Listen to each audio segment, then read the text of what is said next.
महाराष्ट्र विकणाऱ्या मुख्यमंत्र्यांमध्ये शिंदेंचं नाव सगळ्यात वरती. विजय वडेट्टीवार यांचा मुख्यमंत्र्यांवर हल्लाबोल. महाराष्ट्र विकणाऱ्या मुख्यमंत्र्यांमध्ये शिंदेंचं नाव सगळ्यात वर असेल असं वक्तव्य करत काँग्रेस नेते आणि विरोधी पक्षनेते विजय वडेट्टीवार यांनी मुख्यमंत्री एकनाथ शिंदे यांच्यावर जोरदार हल्लाबोल केलाय. केवळ मुख्यमंत्री एकनाथ शिंदेच नाही तर उपमुख्यमंत्री देवेंद्र फडणवीस यांच्यावर सुद्धा विजय वडेट्टीवार यांनी हल्लाबोल केलाय. देवेंद्र फडणवीस जिकडे फडफड करत आहेत असं म्हणत देवेंद्र फडणवीस यांच्यावर विजय वडेट्टीवार यांनी जिव्हारी लागणारी टीका केली आहे. ते पुढे म्हणालेत, अजित पवार यांच्याबाबत भाजपने वापरा आणि फेका नीती वापरली आहे. महाराष्ट्राच्या सत्तेच्या खुर्चीत राज्य विकणारी मंडळी बसलेली आहेत. कुंपणच शेतखातं हे महाराष्ट्रात पाहायला मिळतंय. कधी नव्हे एवढ्या एकनाथ शिंदे यांच्या नेतृत्वातील सरकारने जमिनी विकण्याचा सपाटा लावलाय. हा महाराष्ट्र विकणारा मुख्यमंत्री कोण असेल तर उद्याचा इतिहास ज्यावेळी लिहिला जाईल तेव्हा महाराष्ट्र विकणाऱ्या मुख्यमंत्र्यांमध्ये शिंदेचं नाव वरती असेल असं वक्तव्य करत विजय वडेट्टीवार यांनी टीकास्त्र डागलेला आहे.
अजित पवार स्वस्त आहे,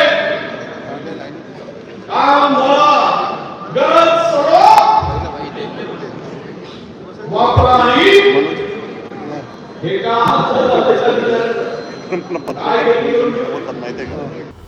bureau report SBN Marathi, Mumbai.